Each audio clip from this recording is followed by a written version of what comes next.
Ladies and gentlemen, it's a great privilege to be able to contribute to this year's symposium efforts, albeit virtually. My name is Dominic Thomas-James. I'm a course director at the Institute of Continuing Education at the University of Cambridge, a fellow at Yale University's Global Justice Programme, and I'm also a barrister. I'm saddened, of course, like so many of the symposium's friends, that we can't all gather together in the wonderful ancient surroundings of Jesus College this year. Alas, it's excellent, and I'm very grateful to Professor Ryder, Angela, and my colleagues in the Secretariat that we've been able to facilitate the coming together in an unusual but nonetheless a still important way to further the symposium's mission and ethos of sharing our insights on respective challenges in our fields and developments. And I'll, of course, wait with bated breath that we can all gather again in Cambridge next September. Ladies and gentlemen, I wish to focus my remarks today on an interesting few developments in the field of economic crime in the context of corporate ownership transparency, and in particular, beneficial ownership registers. I wish to make these remarks in the context of a group of jurisdictions that I'm particularly interested in, namely the UK overseas territories and Crown dependencies. In the past few months, many have made perhaps unsurprising commitments in the wake of such pressure, but perhaps unexpected in the current circumstances, to create public beneficial ownership registers. Now, the backdrop to this really stems from Section 51 of the Sanctions and Anti-Money Laundering Act, which was a public registers amendment tabled to that legislation to really compel the overseas territories to create public registers by 2023, or face having them imposed upon them by way of orders in council.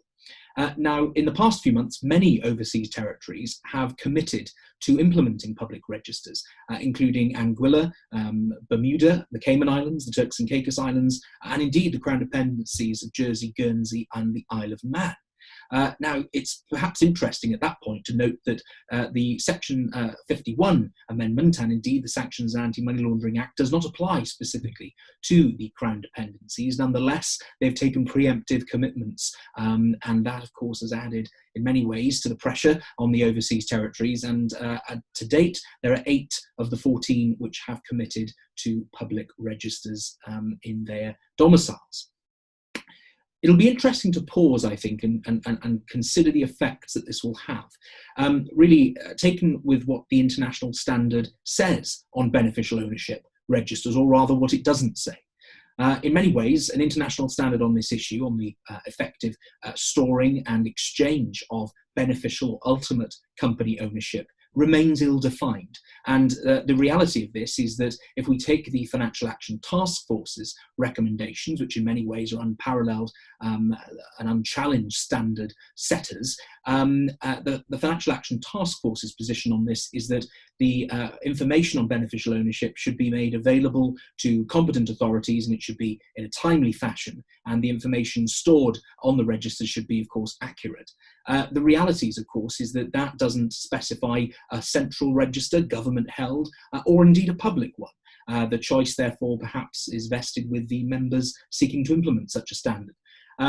If we look against the UK's position, whereby the UK's public register of beneficial ownership, the persons of significant control register, has really been world leading in many ways, and established for some 4 years now. And of course, when you consider the UK's efforts in this regard, you have to look at it in line with the EU's position on it. Now, the series of close successive EU anti-money laundering directives have really given standards which are unaligned in many ways on the point of beneficial ownership. So the 4th EU directive said that such information can be held in a central register or a public one. Therefore giving members the choice, as it were, explicitly. And then in close succession, we had the 5th EU anti-money laundering directive, which went further, removing that choice and stipulating that such information needs to be made available to any member of the general public. And of course, this has to be taken against a backdrop of increasing influence of the transparency lobby, and of course, including in recent times, successive calls by various EU governments to withhold financial assistance to companies in the coronavirus pandemic who are registered in tax havens. Now, problematically, of course, such calls relate to the EU's narrow list of non-cooperative jurisdictions. And of course, there are many flaws to that approach on the basis that it, in many ways, discriminates companies based on their choice of domicile, not necessarily the practice or the adverse practices that the countries are trying to crack down on. In many ways, the list is really flawed in that sense as a benchmark upon which to prevent financial assistance at a time of global pandemic. But that aside, a recent Transparency International study in 2018 showed that only 6 G20 countries had at that point functioning central registers, let alone public ones. And even as recently as March 2020, only 5 EU states, including at this point for purposes of this discussion, the UK, only 5 of the EU states have public registers.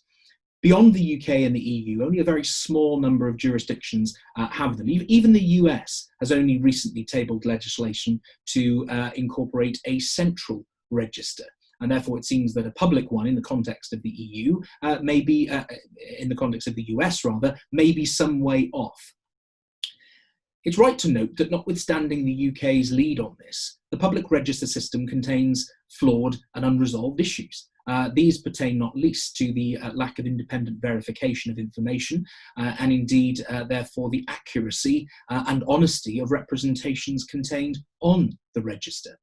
And therefore, it's right at that juncture to question the effectiveness of public registers and indeed what they are designed to disrupt. If indeed it's designed to disrupt criminals, then of course the inability to independently verify the information contained on the registers relies in part on the honesty of criminals who may be innately dishonest by virtue of their status as criminals. It is right as well to consider the fact that many countries, in furtherance perhaps of the Financial Action Task Force's recommendation 24, are working to adopt central government-held registers and a series of bilateral information exchange frameworks with countries to share that information. And indeed, many of the countries that I researched, the overseas territories, have those systems in place. And indeed, the British Virgin Islands is a good example of a country remaining resolutely opposed to the adoption of public registers and defending their central register and the viability that they consider it to have. And it's right, I think, to note that along with the increasing emphasis and movement towards transparency in this regard, there has yet to be any rigorous discussion at international level on testing the effectiveness of central registers with effective exchange of information frameworks in place to share the information therein and to thereby assist with foreign investigations. Therefore, it's perhaps unclear still what public registers are going to achieve, other than to, of course, further the notion of the right to scrutiny by members of the public. And indeed, in many ways, the transparency lobby relies at its core on the notion of nothing to hide.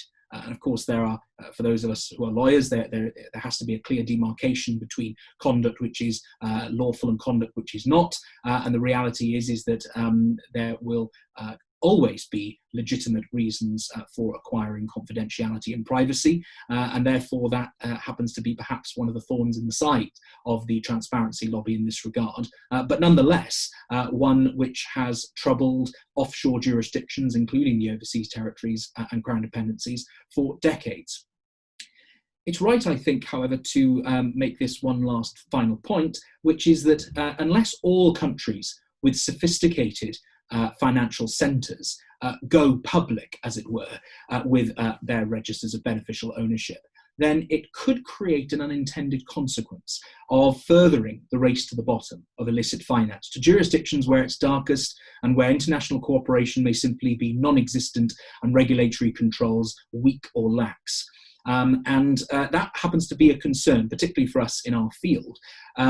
Many overseas territories have indeed implemented various standards in recent years, which I think should be taken in the context of their recent commitments to implementing public registers of beneficial ownership.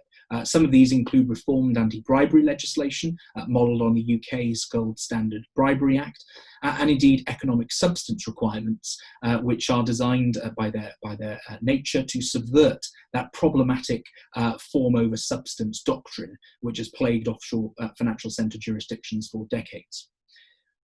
While these commitments are going to doubtless benefit the individual jurisdictions that have made them, and in many ways we can contrast that with the opposition that many of them carried in the first instance, and in many ways the opposition perhaps was more along the lines of the manner in which the legislation effectively created a unilateral ultimatum.